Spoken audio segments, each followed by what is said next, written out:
the activation energy sometimes, and that would be to add a catalyst. Oops, I had catalyst coming up. I thought it was next. It's not next. Let's take a look at this. I have a little mini derivation. You're up for it. There's not a Friday in here if we don't derive something, right? We do a lot of derive. That big, long ideal gas law, I remember, was on a Friday. I kind of felt bad doing that to you on a Friday. I had fun. Thank you. All right, so here we have the Arrhenius equation. How is K dependent on temperature? Well, we know that they're directly related. The bigger the T is, the smaller this fraction is, right? The smaller the fraction is. But since the fraction is a negative power on E, it actually makes K bigger. Yes? Wait, isn't it technically like the bigger the fraction is beginning with like less negative? Or are you just talking about the fraction without the negative sign? No, with the negative sign. The bigger the T is, the smaller the fraction. The fraction with the negative sign equals it. The smaller the magnitude of the fraction. See, I don't like doing smaller, bigger with positives and negatives. I'd rather, smaller means smaller magnitude. All right?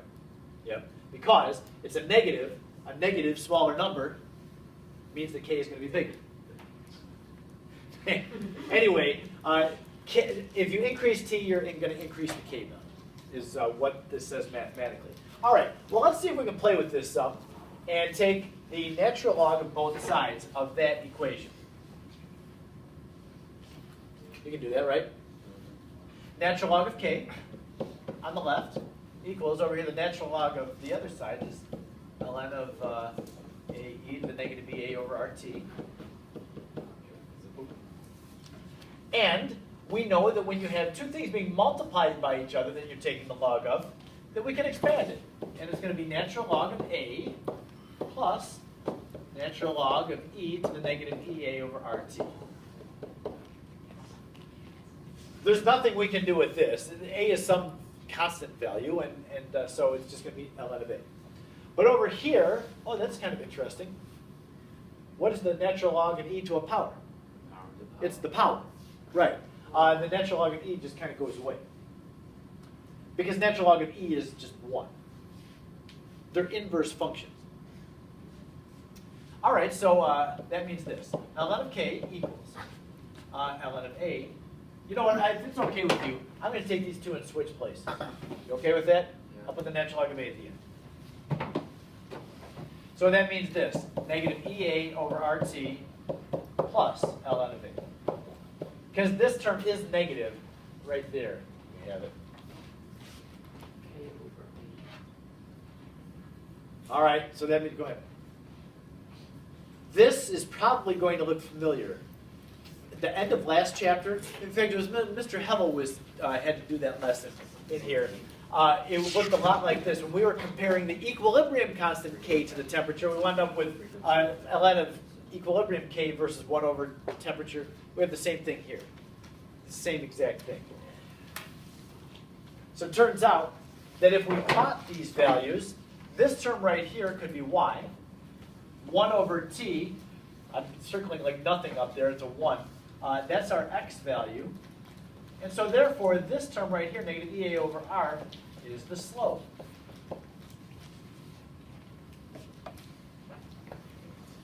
So if we could find the K value at 2 different temperatures, 2 or more, if you plotted them according to this, take the natural log of the Ks and 1 over the temperature, plot those, you would be able to find the slope and determine the activation energy. Ready? Isn't that super duper confusing if you're going to use ln K versus 1 over T and the other ln K versus 1 over T and have like 2 different? Oh, yes. Yes, it will be confusing. It's a pain. It's just a big pain to do that.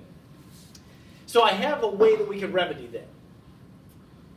And not have to, I mean, can you imagine finding K? And K, to find K is a process anyway. You have to run several trials the same, find the order of all the reactants, get the order and plug on one of the trial's values. You know how to find K, right, from the differential rate law. Then you need to take the natural log of it and look at the temperature that you're doing, take the inverse of the temperatures, Is the slope going to be positive or negative? Why? Negative. Does that mean activation energy has to be positive? It has to be positive. You're right, Hank, for once. You got one right. It's good. It will be negative. That slope of that line is negative. That's negative EA over RT. We even have that recorded, Hank, so we'll know that you weren't wrong all the time. Yep. Oh, no, it's not. Get that T out of there. T is part of the, there it is. Okay, so yeah, if we know the slope of that, we can find it. All right, so it should go without saying too much that that's a royal pain. Is there a way that we could do this maybe a little more streamlined? It turns out that there is. If we can find the K at 2 different temperatures, that's what I want to show you on this one. Ugh, let's cover some of this up.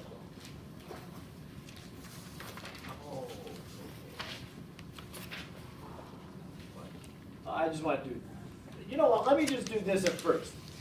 We could easily find the, well, more easily than what we just saw, find the activation energy for a reaction. We just need to know 2 Ks at 2 different temperatures. We have to derive this relationship as well. But deriving's not bad anyway. I mean, isn't it nice to put something out there mathematically messy and then clean it up? Isn't that process of cleaning up nice? You don't think so? You don't want nothing to do with it? What if you just gave us the thing to tell you that you have to deal with us? I could, but then you'd be wondering, where'd you get this from? No. My teacher doesn't teach us that. You wouldn't feel like I'm teaching I you. wouldn't ask Just that. give us the A and A exam questions. I never would have that. All right. Well, Yeah. I'm hoping that there's somebody out there that appreciates seeing where these come from. Hanchi, I know you do. So this is for you. And Freddie, thank you. Antonio, you're with me, right? Thank you. All right. So if we have 2 different temperatures that we run the reaction for, they'll have 2 different Ks. Temperature does change the K value, makes it bigger. Well, that means this. From the last slide, we had natural log of the first K, plotted versus, not really even plotted, but would be equal to negative EA over R times 1 over the first temperature plus that natural log of whatever A is. We're not going to wind up needing to know. Then it's the same expression for the second K in temperature.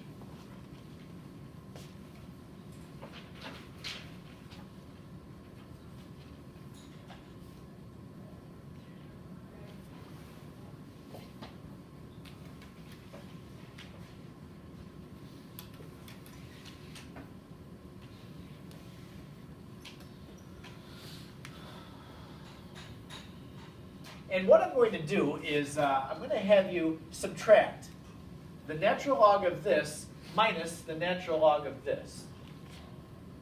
And if we subtract this minus this, isn't that the same as subtracting this term minus that term?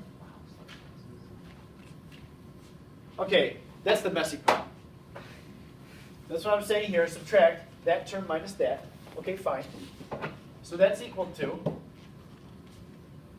this term, negative EA over R times 1 over T1 plus ln of A minus this term, negative EA over, parentheses, negative EA over R times 1 over T2 plus ln of A.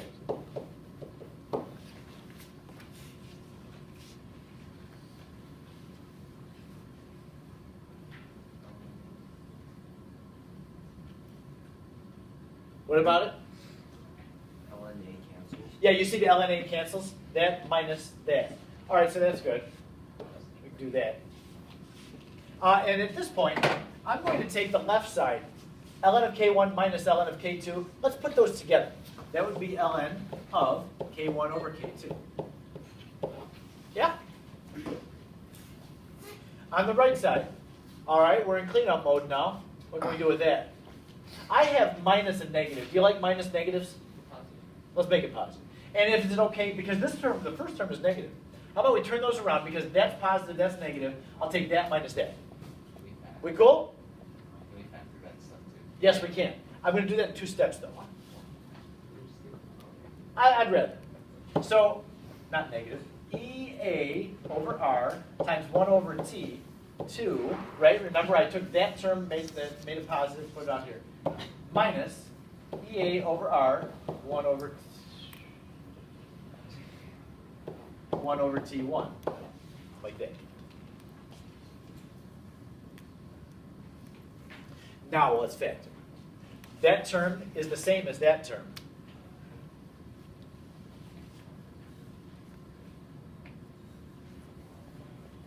The activation energy is the same no matter what the temperature is. The reaction is going to go faster at the higher temperature because more of the collisions have that activation energy value. But the value itself is still the same. So that's equal to EA over R times 1 over T2 minus 1 over T1. So that is our relationship between K's and T's. If we have 2 K's at 2 different temperatures, I'm going to just rewrite this thing to ln of K1 over K2 equals EA over R times quantity 1 over T2 minus 1 over T1. If you know you run the reaction twice, if you know the K's, you've got the K's, you've got the T's. The only thing you won't know is the activation energy, and you can solve for it. We're going to use this equation on Monday in the lab. We're going to determine the activation energy of the reaction that we do. The activation energy, it's published for this reaction that we're going to do, so if you do it carefully, you'll get pretty close. It's actually kind of neat, because there's lots of possible things you can do wrong. When I describe the lab, you're going to be like, whoa, that's a lot. So there's a lot of little things, but if you do it carefully, then you'll get the activation energy almost right up. There are problems that the Zoom dolls have prepared for you that are waiting for you in the book. So try some of those. And please try those problems. Do all the problems this weekend. Even if you're thinking, oh, there's going to be a snow day, he's going to put the test off a day. Nope. Unless we have a snow day Monday, Tuesday, and Wednesday, then I'll put the test off. But the test is going to be Wednesday next week. Well, if we have a snow day on Wednesday, Then I will give you the test. Oh, Really? Wait, isn't Tuesday just a review day? Yes. Tuesday is review. If we had this, If we have a snow day on Monday, then we're going to do the lab on Tuesday, and we'll do the test on Wednesday. So that means the lab. And that means Monday is going to be your review day. So that means the lab will then be due. No, the lab is not a write-up lab. It's just a turn at the end of the hour. Yep. All right.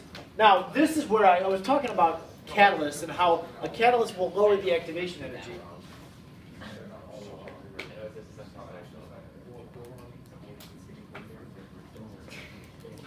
All right, let's come back to this. Because we have to get done with this this hour. I need to save 10 minutes for showing you what we're doing in the lab. You've heard of catalyst before, even as back as early as 9th grade. Your biology teacher, I know that was a long time ago, and sometimes the knowledge that we had in 9th grade has escaped us. what now? What's that? What now? Exactly. But you've been learning about catalysts. Your bio teacher would have talked about enzymes, and those are just catalysts in our body. Catalysts are things that will speed up a reaction, but themselves, they don't get used up.